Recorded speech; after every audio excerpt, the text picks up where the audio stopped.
অবৈধ অনুপ্রবেশ বিজেপি বৈধ করলো, হিন্দুরা ঢুকলে আমরা উদ্বাস্ত হব শরণার্থী। তাহলে শেখ হাসিনা কি হিন্দু হয়ে গেছে? এসআইআর এটাই এখন বিজেপির হাতিয়ার। কেন্দ্রীয় সরকার বলছে ভারত বাংলাদেশ সীমান্ত এলাকায় বেড়া দেওয়ার কাজ অনেকটাই সম্পূর্ণ হয়েছে আর কিছুটা অংশ বাকি রয়ে গেছে। যদি তাই হয়ে থাকে তাহলে এই অবৈধ অনুপ্রবেশ হচ্ছে কোথা থেকে? অবৈধ অনুপ্রবেশ বিজেপি বৈধ করলো, তোমরা জানো সেটা হচ্ছে এনআরসি সিএ, এই যে আইনটা ওরা পাশ করার চেষ্টা করছিল এবং করেছে, তার মধ্যে দিয়ে ওরা বাংলাদেশ থেকে ভারতবর্ষের যে অনুপ্রবেশ সেটাকে ছাড়পত্র দিয়েছে।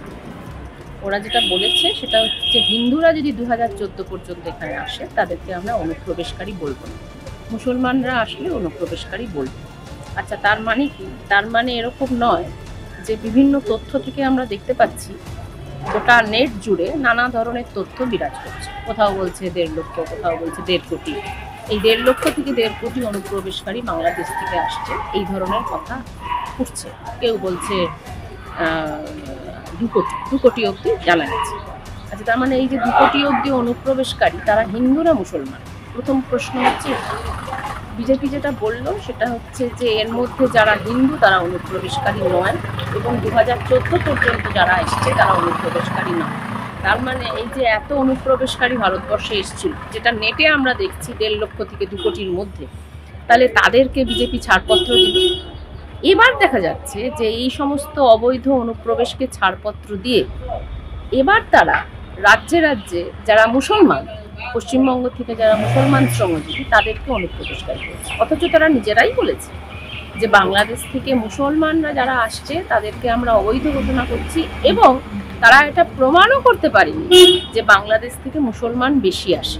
আমাদের সাধারণ বুদ্ধিতে বলে যে বাংলাদেশ থেকে মুসলমান কম আসবে, ধর্মীয় কারণে যদি হয় তাহলে বাংলাদেশ থেকে হিন্দু বেশি আসবে। এবং সেটা কিন্তু বিজেপিরা নিজেরাই বলেছে যে আফগানিস্তান থেকে বাংলাদেশ থেকে যারা হিন্দু উদ্বাস্তু হয়ে আসছে, শরণার্থী হয়ে আসছে, তাদেরকে আমরা বৈধ বলছি। তাহলে বিজেপি ঠিক কোন কথাটা বলছে এটা আগে কিন্তু আমাদের বুঝতে হবে। এক, বিজেপি হিন্দু অনুপ্রবেশকারীকে আর অনুপ্রবেশকারী বলছে না, তার মানে যে এত লক্ষ লক্ষ অনুপ্রবেশকারী যে সংখ্যাটা বিজেপি নিজেই বলছে সেটাকে বৈধ করলো বিজেপি নিজেই। বিজেপি নিজেই বলছে সেটা হচ্ছে যে মুসলমানরা এদেশে উদ্বাস্তু নয়, তার মানে ধর্মীয় কারণে মুসলমানদের এখানে আসার কথা নয়। তাহলে মুসলমান সংখ্যা কম, হিন্দু সংখ্যা বেশি, অনুপ্রবেশকারীর মধ্যে যারা ঢুকছে তারা বেশিরভাগ হিন্দু, তাদেরকে বৈধ ঘোষণা করলো বিজেপি। তাহলে অনুপ্রবেশকে কারা বৈধ ঘোষণা করলো, কারা অনুপ্রবেশকে ছাড়পত্র দিল? এই মূল প্রশ্নটা বিজেপিকে কিন্তু করতে হবে। বাংলাদেশি তারাও বিজেপি বারবার বলে চলেছে এই কথাটাই। তাহলে শেখ হাসিনা তিনিও তো বাংলাদেশ থেকে ভারতে বেশ কয়েক মাস ধরে রয়েছেন, তার প্রতি কেন বিজেপির এত প্রেম?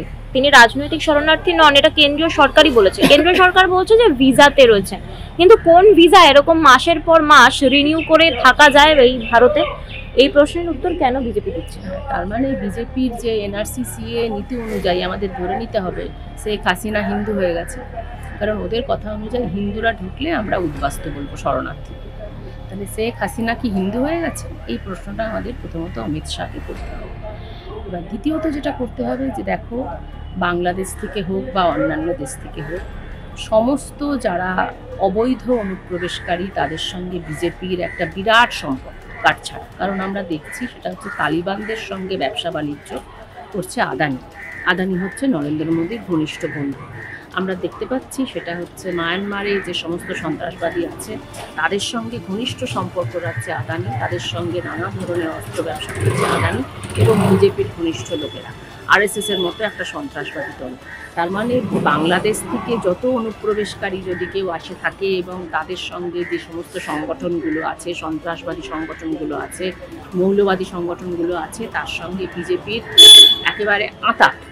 তারা অনুপ্রবেশকে মোটেই বন্ধ করতে চায়। ওই যে আমি আগেই বললাম, তারা অনুপ্রবেশকে বৈধ ঘোষণা করেছে, কারণ তাদের কাছে ফ্যাক্টরটা অনুপ্রবেশ নয়, তাদের কাছে ফ্যাক্টরটা দেশ নয়, তাদের কাছে ফ্যাক্টরটা হচ্ছে এই আওয়াজ তুলে গোটা দেশ জুড়ে যারা মুসলিম সাধারণ মানুষ পশ্চিমবঙ্গ থেকে যাচ্ছে অথবা আসাম থেকে যাচ্ছে, তাদের নিজেদের হক আছে যাওয়ার, তারা কাজ করতে যাচ্ছে, তাদেরকে অনুপ্রবেশকারী বলে তাদেরকে মারধর করা। এবং তুমি হয়তো জানবে যে আজকে সকালবেলা গোলাম যে যে যে ছেলেটিকে মারধর করে মহারাষ্ট্র থেকে তাড়িয়ে দেওয়া হয়েছিল, গোলাম মণ্ডল, সে মারা গেছে।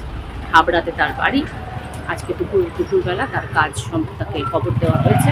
তাহলে এইভাবে মুসলমানদেরকে তারা মারছে, মূলত মুসলমানদের মারছে, তার ফাঁকে মতুয়াদেরও মারছে।